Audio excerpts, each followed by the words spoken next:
Boa Boa noite, irmão. noite. Estamos aí na quinta-feira com Conexão com Deus. Nosso tempo de estudo bíblico, nosso tempo de oração, nosso tempo de crescimento, de edificação. Boa noite, Pastor Guilherme. Boa noite. Privilégio estarmos juntos mais uma vez. Semana passada foi uma edição especial, né? Não tivemos o estudo bíblico, foi um culto de ação de graças, que tem tudo a ver com o nosso tema de hoje, inclusive, com a nossa oração de hoje. Mas na semana retrasada a gente tinha visto o Salmo 23 e foi muito especial, um tempo muito legal. E a gente vai ver mais uma oração desse mesmo autor, né? Que é uma personagem muito importante. A Bíblia gasta muito tempo descrevendo a vida desse cara, né, Shun? Ele Sim, se torna uma referência importante para o povo de Israel e aponta para um caminho, né, para uma direção. exatamente.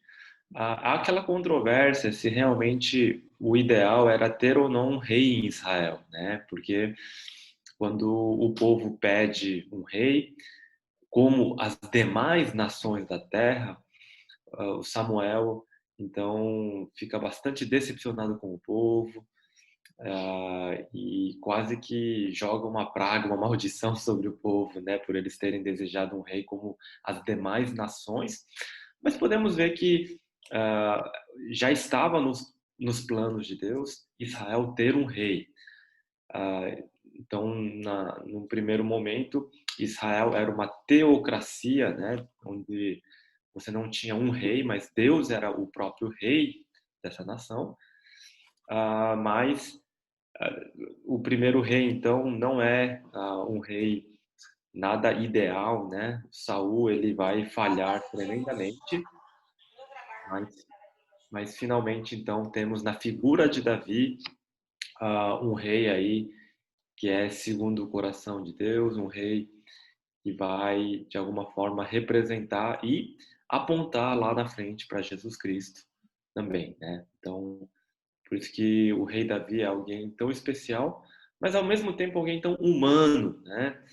Alguém tão cheio de defeitos e pecados como todo ser humano. Então, nós vemos na Bíblia nenhuma tentativa de tentar embelezar Davi, colocando ele como um super-herói, mas vemos um ser humano de carne e osso que tem todas as suas falhas, suas fraquezas, mas que buscava em Deus a solução para todas as coisas.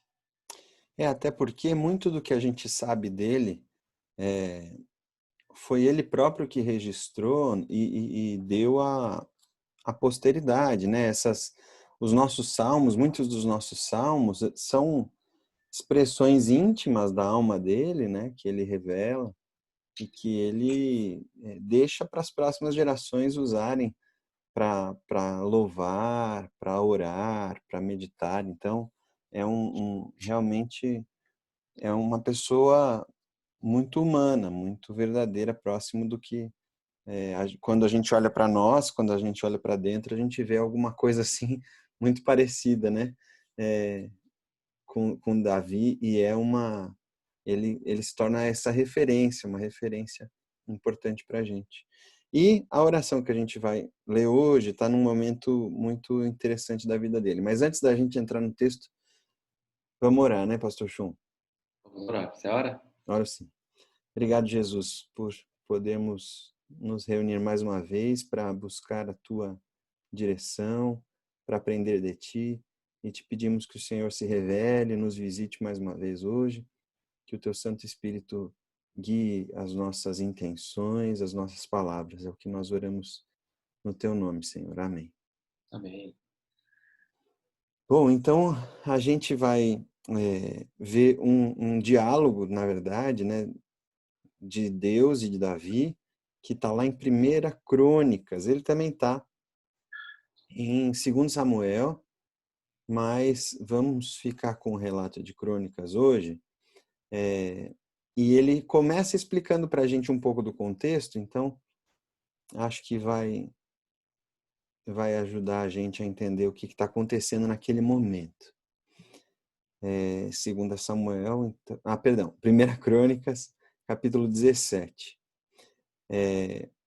Aconteceu que, quando Davi já morava em seu palácio, ele disse ao profeta Natã: Eis que eu estou morando num palácio feito de cedro, mas a arca da aliança do Senhor se encontra numa tenda. Então Natã disse a Davi: Faça tudo o que estiver em seu coração, porque Deus está com você. Porém, naquela mesma noite, a palavra de Deus veio a Natã, dizendo: Vá e diga a Davi, meu servo, assim diz o Senhor: Não será você quem edificará um templo para a minha habitação. Desde o dia em que tirei Israel do Egito até o dia de hoje, não habitei em nenhum templo, mas tenho andado de tenda em tenda, de tabernáculo em tabernáculo, em todos os lugares em que andei com todo Israel. Por acaso falei alguma palavra com algum dos seus juízes, a quem mandei apacentar meu povo, dizendo: Por que vocês não construíram um templo de cedro para mim? Então vou parar aqui no meio da fala de Deus. O que está acontecendo aqui, pastor Chum? O Davi já tinha conquistado bastante do território de Israel, faltava pouca coisa ali. Ele já tinha acumulado riqueza suficiente para construir um templo para si, né? Mas Deus continuava naquele esquema de tenda, que a gente chama de tabernáculo, né? Que é uma barraca mesmo, né? E isso gera em Davi um sentimento de inconformismo, é isso? Claro, eu acho que é aquela coisa onde ele olha para o seu conforto, vamos dizer, para o seu conforto, e ele tem condições, né? Então seria como alguém, um filho que é bem sucedido e os seus pais estão morando naquela velha casinha, né, pobrezinha, e ele tem condições de fazer algo.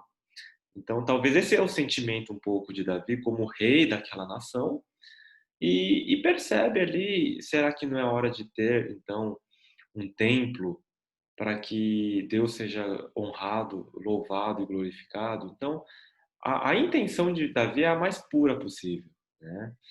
Então eu vejo que a questão, a importância do tabernáculo se dá porque de fato Deus coloca essa visão para que Moisés ele seguisse à risca como que deveria ser, mas o tabernáculo ele tinha mais ou menos uma estrutura tríplice, então haviam 3 compartimentos e o templo também poderia ser moldado respeitando esses compartimentos e tudo mais, né? Então, a questão aqui me parece ser algo muito natural, num momento importante para Israel, porque Deus já havia dado descanso para todos os seus inimigos, e isso é muito importante, né? A terra prometida, ela não foi totalmente conquistada na época de Josué. Então, ela ficou por ser totalmente conquistada, grande parte já havia sido conquistada. E quando o rei Saul, ele sobe ao trono, ele, em vez de terminar essa conquista, ele perde muito território, especialmente para os filisteus, né? Inclusive, é numa guerra contra os filisteus que ele acaba sendo cercado e ele vai se suicidar porque não queria cair vivo nas mãos dos inimigos. E isso fez com que muito território fosse perdido, né? Grande parte do território já conquistado. Então é Davi que, como um grande guerreiro aí, estrategista, vai terminar a conquista da Terra Prometida. Então isso é fundamental, por quê? Porque muitas vezes a Arca da Aliança foi à frente na batalha, simbolizando a presença de Deus, e muitas vezes o tabernáculo poderia ser rapidamente erigido ali no lugar onde o povo estava lá guerreando também. Então essa mobilidade é interessante. Agora, quando você tem a escritura do terreno, vamos dizer assim, né? você já conquistou o território. E na expressão que Davi usa em uma das suas orações, num louvor que ele escreve ali, é que Deus havia dado descanso de todos os seus inimigos. Então, era, com certeza, uma excelente hora para se pensar num lugar fixo para o tabernáculo, para a arca do Senhor, uma vez que não precisaria tanto dessa mobilidade, porque as guerras iriam acabar, né? E é interessante a gente lembrar que na percepção do povo antigo, da antiguidade, o templo era realmente a casa de Deus, né? Deus estava ali, aquele território, aquele espaço era a morada de Deus, de qualquer Deus que fosse, né? Qualquer templo era o lugar onde Deus estava. Hoje a gente tem uma mente diferente, a gente não circunscreve Deus a um lugar específico, mas o raciocínio de Davi era justamente esse, né? O meu Deus, o nosso Deus, continua morando numa barraca. Então eu preciso fazer para ele alguma coisa, não é possível. E é interessante esse diálogo com Natan, né, Shum? Porque a princípio, de bate-pronto, assim, o profeta fala para ele: tá certo, Davi, Deus está contigo, vai em frente, faz o que tiver no teu coração. Parece que ele fala de si mesmo, né, do que ele achava, e Deus logo corrige isso, né? Na mesma noite, Deus vem para Natan e fala: Natan, calma lá, não é bem assim. Vou te falar uma coisa, você conta pro nosso servo, pro meu servo Davi, que não é bem assim. Uhum. E aí logo as primeiras falas de Deus não será você quem edificará um templo para minha habitação. Então a primeira fala de Deus para Davi é um não, né, Shum? Não, não vai fazer isso. Uhum. E toda vez que a gente ouve um não, é algo frustrante, né? Algo que nos desaponta, especialmente quando é um projeto digno, louvável, e quando a gente fala que é para Deus mesmo, né? E aqui era algo, era a obra, né, mais importante aí, em termos de construção, vamos dizer assim, para Deus. E ele recebe um não, né? Então, a princípio, o próprio Natan vê como algo muito razoável, algo que estava na hora, assim. Então, ele não hesita em dizer que Davi poderia fazer isso, mas realmente Deus tinha outros planos, né? Isso traz um alerta, uma aplicação para nós, né? Às vezes, nós vamos tomar decisões na vida que são as mais claras e óbvias e que não há outra opção, né? Mas mesmo nesses momentos de clareza, de certeza, é necessário consultar a Deus, é necessário buscar a vontade de Deus. E a gente faz isso de três maneiras, né? É lendo a palavra, é orando e buscando o conselho de irmãos mais sábios, né? Então, quando a gente alinha esses três elementos, a gente pode sempre buscar a vontade de Deus. E isso é uma palavra de aplicação, né? Olha só, o rei Davi tomando um não, né? Quando tudo parecia que indicava que era a vontade de Deus, né? E Deus então vai dizer: olha, desde o dia em que eu tirei Israel do Egito até o dia de hoje, então ele tá lembrando quem ele é, né? Desde aquele dia eu tenho andado de tenda em tenda. Ou seja, eu não tenho problema com uma barraca. Não é um problema para mim. Alguma vez eu pedi para construir um templo de cedro para mim? Eu entendo que você mora num templo, num palácio chique, mas alguma vez eu pedi para morar num palácio chique? E vamos continuar vendo o que ele fala. Então, a partir do 7 aqui. Agora diga a meu servo Davi: assim diz o Senhor dos Exércitos: eu tirei você das pastagens e do trabalho de andar atrás das ovelhas, para que você fosse príncipe sobre o meu povo de Israel. Estive com você por onde quer que você andou e eliminei todos os seus inimigos diante de você. Engrandecerei o seu nome, como só os grandes têm na terra. Prepararei um lugar para o meu povo de Israel e o plantarei para que habite no seu lugar e não seja mais perturbado. E jamais os filhos da perversidade o afligirão como no passado, desde os dias em que mandei que houvesse juízes sobre o meu povo de Israel. Subjugarei todos os seus inimigos. Também lhe faço saber que o Senhor fará uma casa para você. Vamos parar aqui, Shum. Como é Claro. que é isso? Deus está falando para Davi, escuta, Davi, você se lembra que eu tirei você das pastagens, eu estive com você, eu eliminei seus inimigos, e aí no futuro eu vou engrandecer seu nome, eu vou preparar um lugar para o meu povo, plantar, para ele habitar no seu lugar e não ser perturbado, subjugarei os seus inimigos, e você está querendo fazer uma casa para mim de cedro? Não, não, não, sou eu vou fazer uma casa para você. Que inversão, né, Shum? Pois é.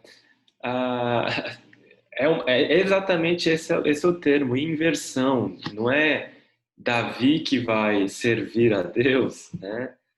É Deus que está abençoando Davi. E ele lembra Davi desse aspecto importante que Davi foi abençoado na sua vida. Dentre os irmãos, né, ele foi o escolhido para ser o rei de Israel. Então, Davi, ele tinha um propósito importante nos planos de Deus, né? Era através de Davi que Deus iria fazer com que o povo fosse liderado e habitasse ali a terra prometida. E ali ele reinaria como um rei abençoado, um rei justo.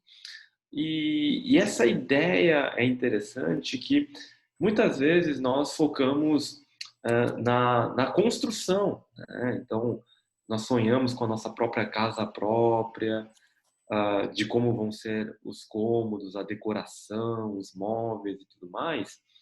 Só que a ideia de casa é uma coisa, e existe a palavra lar, né? E o termo aqui, quando a Bíblia fala que Deus vai fazer uma casa para Davi, é a ideia de lar, é a ideia de família. É nesse sentido que Deus faria essa casa, né?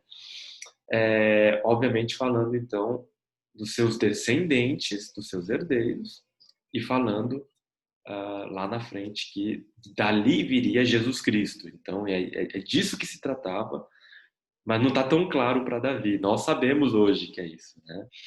Mas ah, olha só como Deus é maravilhoso.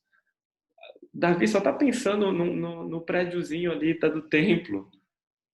E Deus fala, Davi, você não sabe de nada. Eu tenho tanta coisa para você, tanta coisa para esse povo. E algo muito mais grandioso vai acontecer, que Jesus Cristo, né, vai fazer essa grande família mundial, global, através da sua igreja. E isso vai começar com você, Davi, né? É isso que eu vou edificar.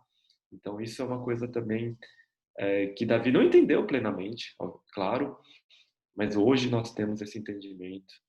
E que coisa maravilhosa, né? Essa bênção e a misericórdia de Deus, a generosidade de Deus. Isso ajuda a gente a ler os próximos versículos, porque a gente já sabe, perdão, a gente já sabe como a história flui e que é Salomão que vai construir esse templo. Então, a gente tende a ler esses próximos versículos aqui como se fosse a promessa de Deus de que é Salomão que vai construir o templo, mas pode ter outro sentido, e eu quero ouvir o Shum sobre isso. Vamos ver aqui. Quando se cumprirem os seus dias e você for para junto de seus pais, Então farei surgir depois de você o seu descendente, um dos seus filhos, e estabelecerei o reino dele. Este edificará um templo para mim, e eu estabelecerei para sempre o trono dele. Eu lhe serei por pai, e ele me será por filho. Não tirarei dele a minha misericórdia, como a retirei daquele que foi rei antes de você. Mas eu o confirmarei na minha casa e no meu reino para sempre, e o trono dele será estabelecido para sempre. Vou repetir esse último versículo, esse último trecho. Mas eu, Deus falando, eu o confirmarei na minha casa e no meu reino, olha que interessante, para sempre. E o trono dele será estabelecido para sempre. Uhum. Pode falar, O, João. o templo, ele é central, né? Eu gosto desse tema do templo. Eu estudei bastante sobre isso. Eu trato disso no meu livro. O Jardim do Éden é o primeiro templo. O templo final é o céu. Lá no Apocalipse, o céu virou o templo, né? E o céu é aqui na terra, mas é o templo. Tudo vai virar o templo, como deveria ser lá no Jardim do Éden. E o que é o templo? O templo é o lugar onde a presença de Deus está. E se Jesus Cristo, ele é o próprio Deus, Jesus Cristo é o templo. Então, quando Jesus ele se perdeu dos seus pais, né? E os pais dele o procuraram quando ele tinha 12 anos de idade, Jesus fala: "Vocês não sabiam que importava, que era necessário que eu estivesse na casa de meu pai", né? Então essa frase "é necessário" é a ideia de é necessário que as profecias se cumpram, que as estrelas se alinhem, que os propósitos e os planos de Deus jamais sejam frustrados, e é para isso esse propósito que eu estou aqui, né? Então Jesus ele era simbolizado pelo templo, né? Quando ele vem ao mundo, se encarna. Ah, o livro de João fala que ele tabernaculou, ele armou a tenda dele, e é proposital esse termo para dizer que, na verdade, o tabernáculo, né, é o próprio Jesus, o templo é o próprio Jesus.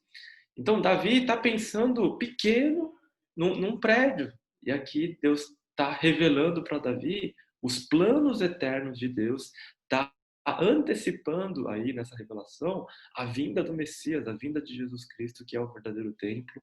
Então, a resposta que Davi tem não foi um mero não, né? Mas esse mero não é explicando para Davi, não explicando, mas apresentando um plano que nem Davi compreendeu de tão grandioso que ele era, nem os profetas compreenderam de tão grandioso que ele era, porque isso estava nos planos eternos de Deus e vai ser cumprido de fato com a vinda de Jesus. E que bênção, né? Poder ter essa perspectiva interessantíssima do único verdadeiro descendente que vai estabelecer o seu reino para sempre e o seu reino continua ativo até hoje, né? Ele é invisível, né? Como o fermento que cresce rapidamente e toma conta de toda a massa, mas vai se revelar logo mais. É sensacional. Deus lembrando para Davi quem é que é o rei de fato, né? Quem é que reina mesmo. E sinalizando esse futuro que transcende até a capacidade de imaginar, né? Então, trazendo aqui para a nossa vida, Shun, a gente poderia dizer que às vezes a gente pede alguma coisa para Deus, uma coisa bem intencionada, que a gente acha que vai ser para a glória dele, que combina com o que a gente conhece da vida, a gente acha que faz sentido, e de repente a gente leva um não que pode ser uma porta fechada, que pode ser uma falta de paz, ou um amigo que fala, ó, isso aí não vai dar certo. Mas o que a Bíblia fala para a gente é que em Cristo a gente tem acesso a todas essas bênçãos espirituais, de modo que aquilo que Deus sinalizou para Davi que ia acontecer, a gente tem também parte disso, né? Jesus falou, olha, eu vou preparar lugar para vocês na casa do meu pai. Então, a gente tem tantas promessas maravilhosas que às vezes esse não e a frustração podem ganhar mais espaço do que deviam, né? E acabar ofuscando o que de fato importa. A frustração, que é a frustração por uma coisa pequenininha, como você falou, Davi estava pensando no templo, né? No prédio. E Deus tinha um plano maior, universal, incrível. Davi podia falar: ah, não acredito, eu sou o melhor rei desse povo, eu sou o cara que trouxe todo mundo até aqui, então eu que tenho que construir isso, eu tenho que imprimir a minha marca na minha gestão, deixar aqui, como Herodes vai fazer mais para frente no segundo templo, né? Então, não é isso que ele faz. E não é isso que a gente deve fazer, né? Diante de uma negativa, diante de uma frustração, aqui a gente vai encontrar um caminho muito interessante, que é a oração de Davi é uma oração de gratidão, né? Diante de um não retumbante, um não que abre os horizontes de Davi, a resposta dele é de gratidão. Acho que tem um caminho aqui para a gente, né? Verdade. Rapidamente, talvez uma ilustração que me ocorreu agora seria uma criança bem pequena dizendo que quer brincar no parquinho.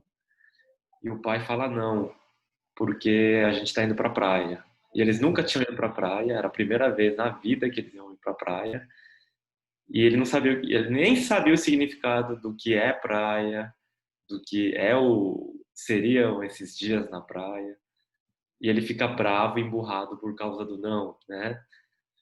Mas a empolgação como aquele pai falou, vamos para a praia! Ele não sabia do que se tratava, mas parecia que algo muito melhor, muito grandioso estava por vir. E ele essa criança pequena ainda confia no entusiasmo, na alegria do pai. Deve ser algo muito interessante, né? Ele diz não, mas logo em seguida é mais ou menos uma ilustração que me ocorreu agora, né? Excelente, Sean. Isso me lembra também da postura de Davi enquanto pai, né? Porque aqui Deus está falando para ele, olha, eu não estou pensando no parquinho, eu estou pensando na praia, a praia é sensacional, e você não vai. Quem vai é o seu filho. Como é que é isso para você, Shun? Se Deus falasse para você, Shun, seu ministério vai ser modesto, mas o ministério do Abel é esse que eu estou de olho. É esse que vai realmente ser impactante e gerar um negócio e tal. Como é que é isso para você como pai? Acharia sensacional, né? Todo pai tem essa expectativa nos filhos. Muitos projetam os sonhos que eles não realizaram nos seus próprios filhos. Eu vejo isso muitas vezes no caso de missionários, né? Alguns missionários vão para o campo missionário e eles vão passar a vida se adaptando com a cultura, né? Eles não vão falar a língua plenamente, eles não vão conseguir realizar muitas coisas, né, em termos quantitativos e qualitativos, Uhum. mas os filhos, se alguns deles recebem um chamado e continuam a fazer o trabalho ali, uau, o impacto pode ser muito maior, porque eles estão ali, conhecem a fundo, não tem nenhum sotaque, por exemplo, com a língua local. Então, os propósitos de Deus vão se cumprindo, né? Então, a gente perde esse aspecto muito individualista. Por quê? No fundo, essa questão seria sentida se a gente buscasse a nossa glória e o nosso nome. Então, normalmente, se alguém busca a sua própria glória e o seu nome, esse tipo de resposta de Deus incomodaria profundamente. Mas, já que não é sobre o nosso nome, mas é a glória de Deus de fato, é o reino de Deus e não o nosso reino, só a promessa de que eu farei parte, mas o meu filho poderá fazer algo muito maior, isso traz paz, contentamento, alegria e gratidão, com certeza.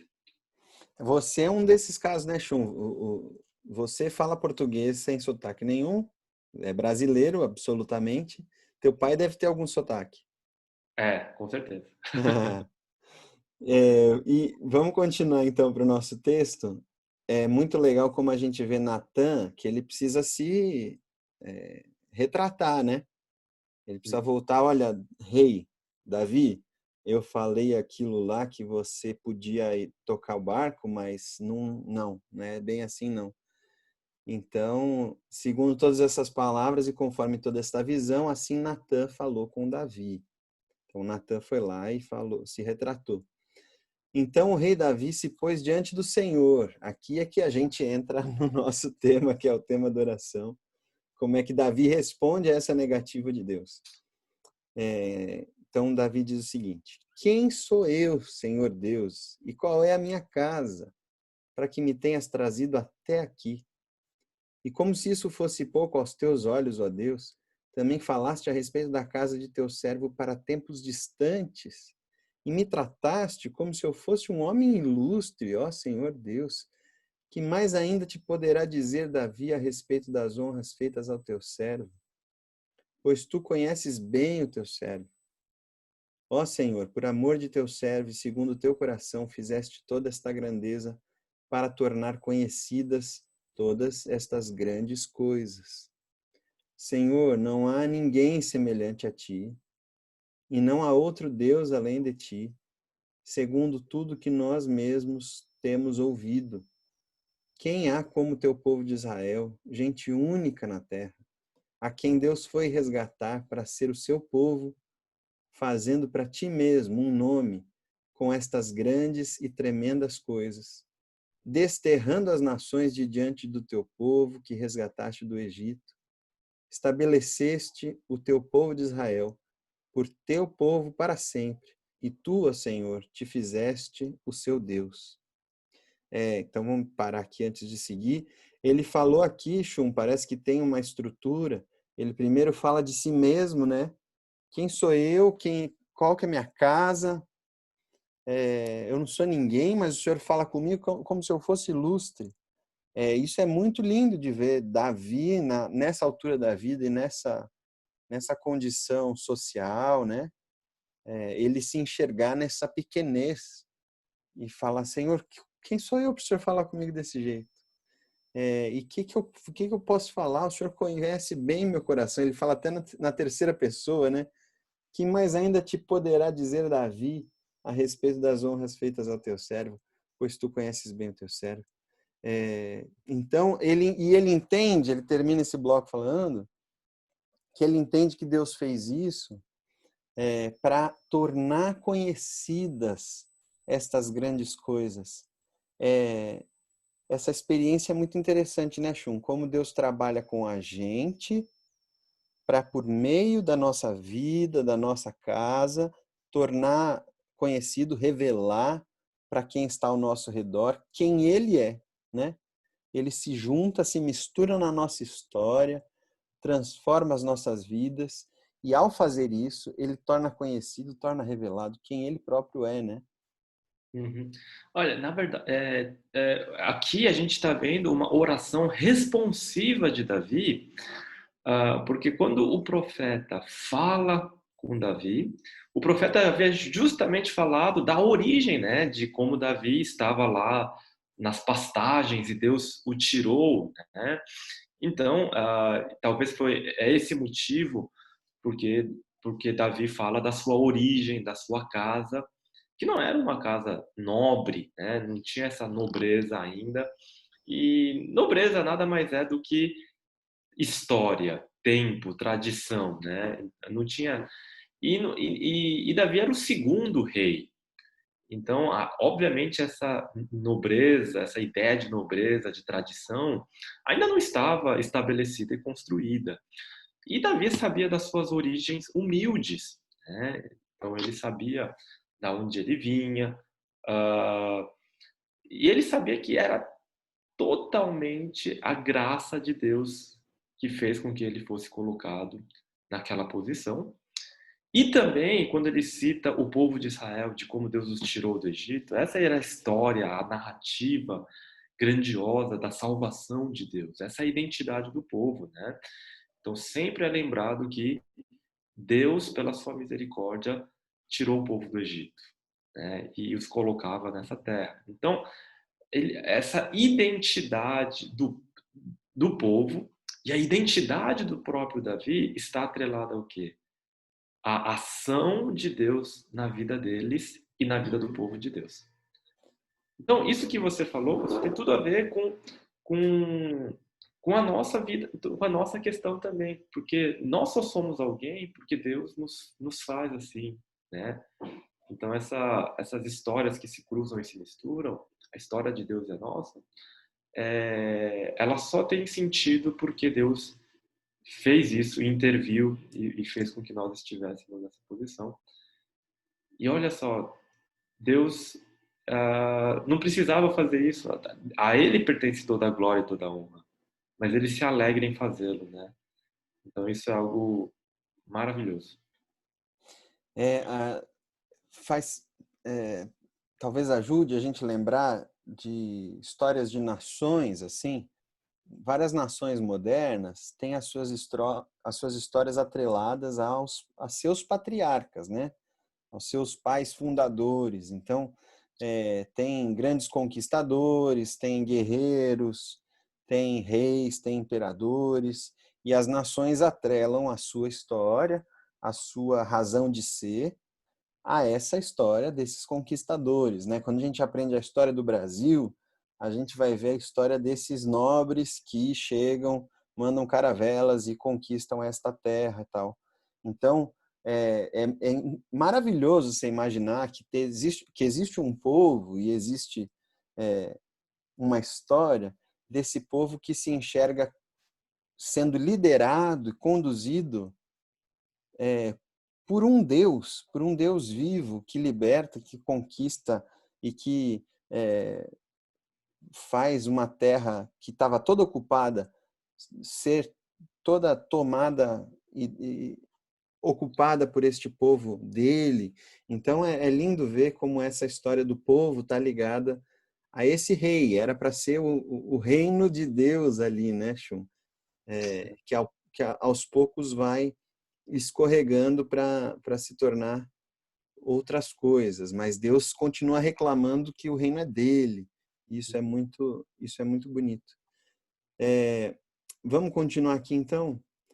Ele fala de si mesmo, quem sou eu, quem é minha casa, depois fala desse povo que Deus mesmo resgatou do Egito, e Deus fez grandes coisas, desterrando as nações de diante do povo, e esse vínculo, né, essa aliança que Deus faz com o próprio povo, estabeleceste o teu povo de Israel por teu povo, e o Senhor te fizeste o seu Deus. Tu, ó Senhor, te fizeste o seu Deus. Esse enlace, esse casamento, né, que Deus faz com o povo. E agora, Senhor, quanto a esta palavra que disseste a respeito de teu servo e a respeito da sua casa, seja estabelecida para sempre. Faze como falaste. É como se Davi estivesse falando, Senhor, eu quero isso aí que o Senhor falou. Eu creio nessa tua palavra e meu desejo é que isso aconteça mesmo, que seja assim. Esquece o que eu falei, esquece os meus planos, vamos ficar com os seus. Que é uma oração boa da gente fazer, né, Chum? Essa troca de ideias. Eu chego para Deus com os meus planos, Senhor, estou pensando nisso. E Deus vira para mim e fala, não, não quero, não vai ser assim, vai ser praia, não vai ser parquinho. E a gente ter essa capacidade de falar, amém, Senhor. Então, faze como falaste, que não seja feita a minha vontade, mas a tua. Essa troca, né, de controle, essa rendição a Deus é muito importante, né? Sim, sim. Davi, ele não entendia plenamente o escopo, a dimensão, o alcance dessa promessa grandiosa de Deus, né? que envolve a sua dinastia, que envolve os seus filhos, que envolve o seu nome, que envolve todo o povo de Israel, que envolve mais lá na frente a vinda do próprio Senhor Jesus Cristo, mas ele não sabia as implicações disso. Ele sabia que era uma coisa boa, mas não sabia o tamanho disso tudo. Mas pela fé, né, ele vai dizer amém, faze como tu falaste, né? Então, a confiança que Davi tem em Deus é algo impressionante. Por quê? E Davi, essa confiança que ele tem em Deus, se dá também porque Davi sabe que sem Deus ele não seria nada, né? Que sem Deus, se Deus não entrasse na vida de Davi, de fato ele ia morrer na sua insignificância, né? Davi ia passar ali de forma totalmente batida. E ao longo da história nós podemos ver justamente isso, né? Nas nossas vidas, inclusive, né? Quem seríamos nós se não fosse o Senhor Deus, né? Ou seja, a nossa identidade, a gente gosta muito da história da Cinderela, né? Então, é aquela ideia de que uma moça sem uma origem nobre, camponesa, pobre, pode virar uma princesa por causa de um casamento bem-sucedido, né? E assim por diante. Ah, isso a gente fala num contexto onde, em vários lugares, essa fronteira é humanamente impossível de ser cruzada, né? Na Índia, até hoje, o sistema de castas existe. Se alguém ousa cruzar, casar com castas diferentes, a própria família faz questão de ir matar as pessoas ali, né? Então, existe uma série de questões aí. E olha só, é no casamento nosso com Deus é que faz com que nós sejamos aqueles pé rapados, né, da ralé mesmo, e somos levados à nobreza. Nós ganhamos essa identidade grandiosa com Deus. Então essa é a reação que Davi tem. Né?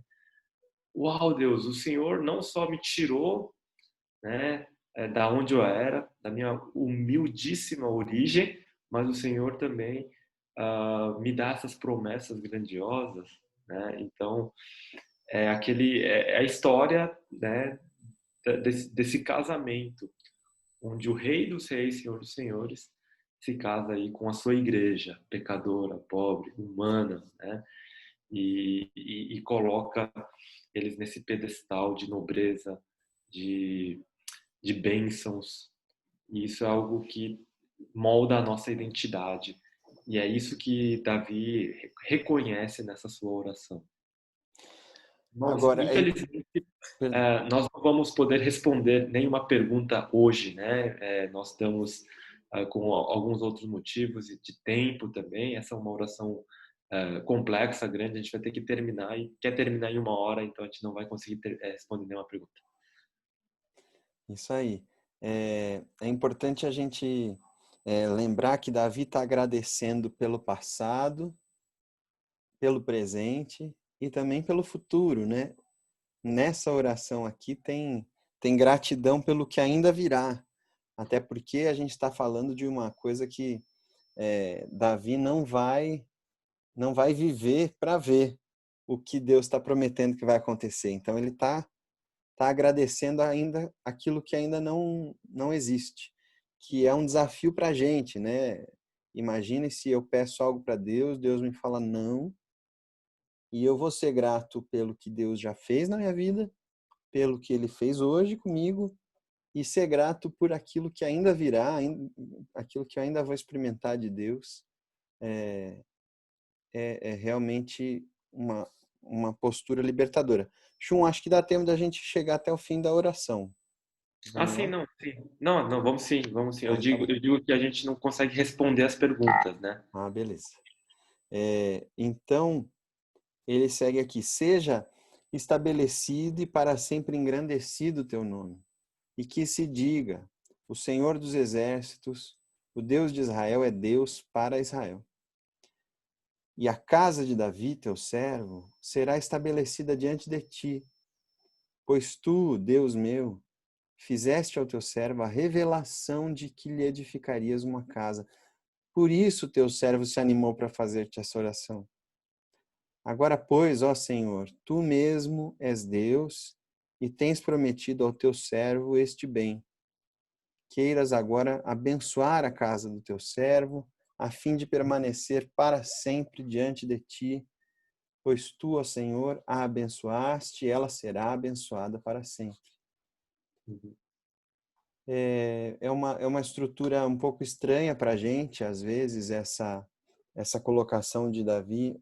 Ele está justificando primeiro aqui por que ele está fazendo essa oração. Senhor, eu tomei coragem de fazer essa oração porque o Senhor me fez promessas muito ousadas, muito para além do que eu podia imaginar. Então, isso me animou. E eu tomei coragem de responder essa oração para o Senhor, falando tudo isso que eu estou falando. Ele tá se colocando no seu lugar de servo ali, né? Olha, Senhor, eu estou dirigindo palavras só porque o Senhor falou coisas tão incríveis que eu preciso responder. E então, Senhor, confirma isso que o Senhor já falou, isso que o Senhor já prometeu, faz. É outra forma de concordar, né?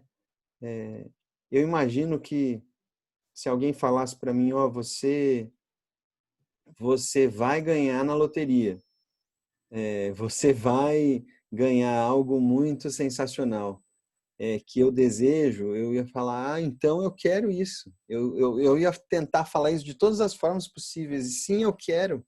Como é que onde eu me inscrevo? Onde é que precisa assinar? O que precisa fazer? Eu quero isso. E parece que Davi, de todas as formas possíveis, fala de Senhor, então me abençoa para eu ficar sempre na tua presença. E porque o Senhor abençoa, eu vou ser abençoado, porque eu confio na tua bênção. Eu confio que a tua palavra se realiza. Né? É aquela coisa, né? Me belisque, né? Eu ouvi isso mesmo, me belisque. O Senhor realmente está dizendo, então, que o Senhor vai fazer isso e aquilo outro com a minha casa. E é isso mesmo, Senhor Deus? Então, eu ouvi direito. É isso mesmo? Então, esse é o espírito de alegria e o sentimento de Davi nesse momento que Deus faz essa promessa maravilhosa para ele, de que uh, tudo começa com a casa, né? Construir a casa de Deus. E Deus tinha planos para a casa, que é algo muito mais profundo, é algo cósmico, porque Deus iria formar o seu novo povo através da igreja. Nós hoje somos a família de Deus, a extensão gigantesca. Quem poderia imaginar que Davi teria uma casa tão gigantesca, né? Quem poderia imaginar que o reino de Deus estabelecido teria tantos súditos? Porque reconhecidamente, isso qualquer um reconhece, o agnóstico, o ateu, ele vai reconhecer que o homem mais influente, que tem mais seguidores no mundo ao longo da história é Jesus Cristo. Numericamente, isso é incontestável, né? E hoje somos a extensão dessa promessa que Deus faz a Davi. Que a casa dele, que o reino dele, de Deus, né? Mas colocando Davi como esse gerente da casa de Deus, desse rei, como esse rei, duraria para todo sempre e se estabeleceria. E nós somos a prova disso também, então, hoje, de que Deus prometeu isso a Davi e ele está cumprindo isso. Nós somos a prova disso também. Então, a promessa que Deus faz para Abraão de que os seus descendentes serão mais numerosos que as estrelas do céu, essa promessa para Davi, nessa oração, e que Davi responde dizendo, é isso mesmo, né, Deus? Não deixa de ser também a aplicação e a continuidade das promessas de Abraão para o povo de Israel E a maneira como o Davi apresenta aqui é uma outra maneira de ver essa ideia de casa, né? O que é a casa? Isso nos faz também refletir sobre a essência da igreja. Para muitos, a igreja é aquela instituição, é o seu prédio, né, físico. Claro que isso é importante, mas não é a essência. A essência somos as pessoas, somos nós. Então, o que faz a igreja não é a sua arquitetura, mas os seus tijolos que são humanos, né? Nós somos as pedras que formam esse grande edifício. Então, e isso também seria uma discussão aplicável a tudo isso que nós estamos falando hoje. E na oração de Davi, tudo isso está contido, né? Porque, no final das contas, o cumprimento disso tudo vai ser a igreja. A gente, quem visita a Europa vê um monte de igreja vazia, igreja que virou museu, igreja que virou boate. E quando eu digo igreja, estou me referindo aos prédios, né? E ficaram prédios de um passado distante, porque a igreja mesmo se dissolveu e está lutando para permanecer ali.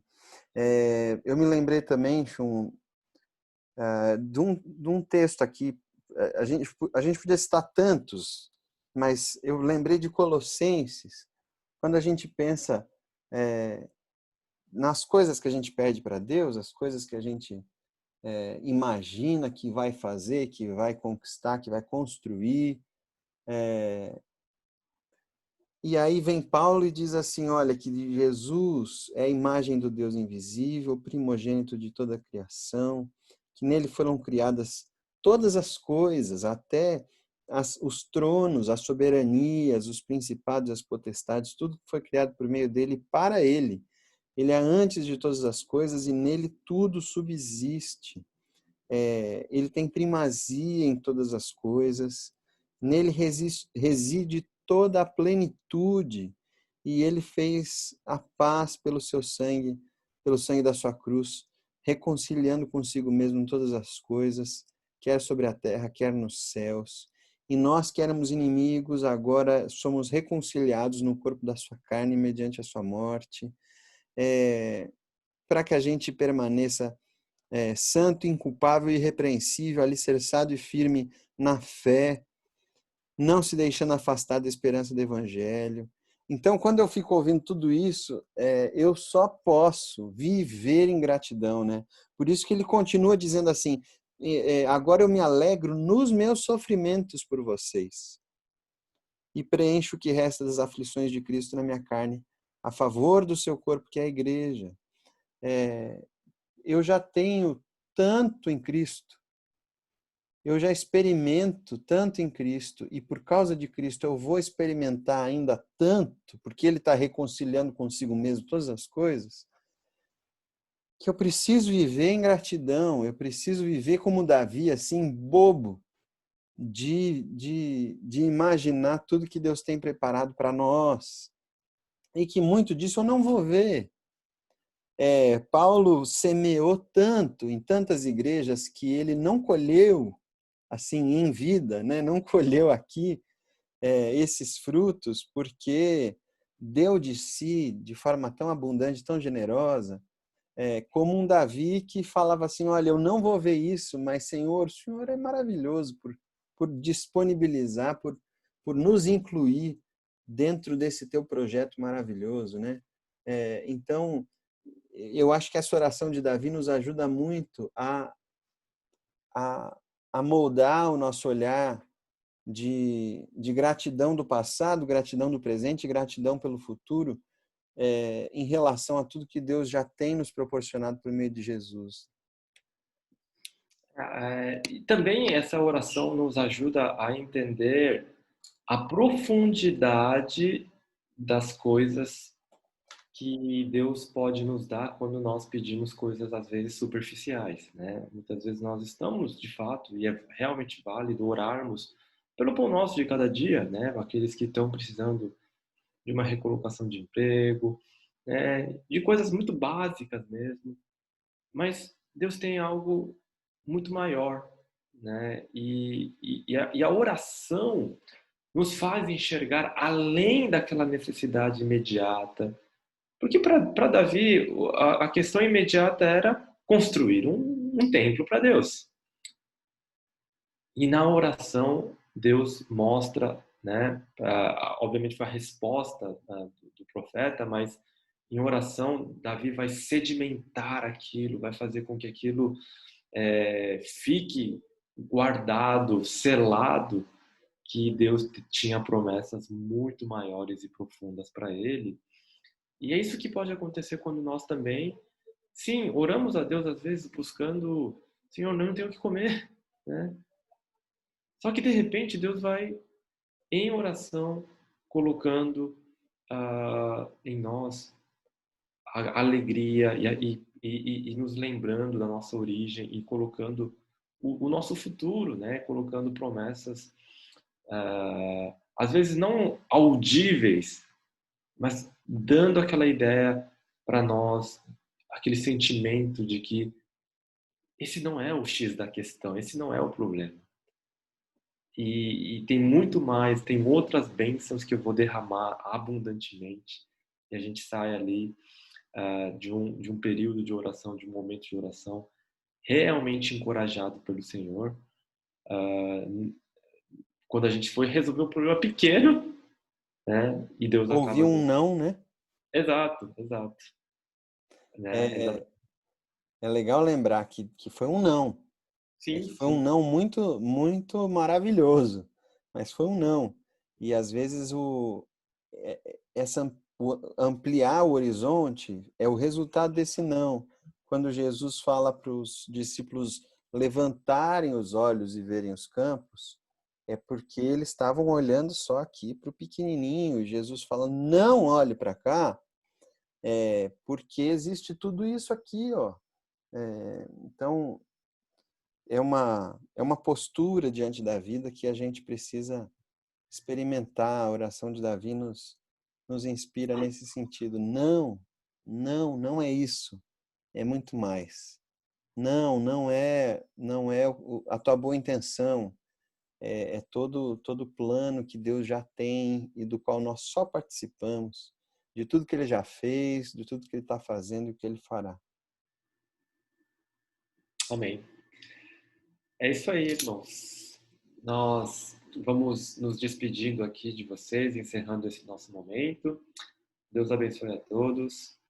A palavra de Deus é riquíssima, não é mesmo? E estudar oração na palavra de Deus tem um motivo também muito especial também. Então, umas últimas palavras, pastor Guilherme, antes de orarmos, encerrando.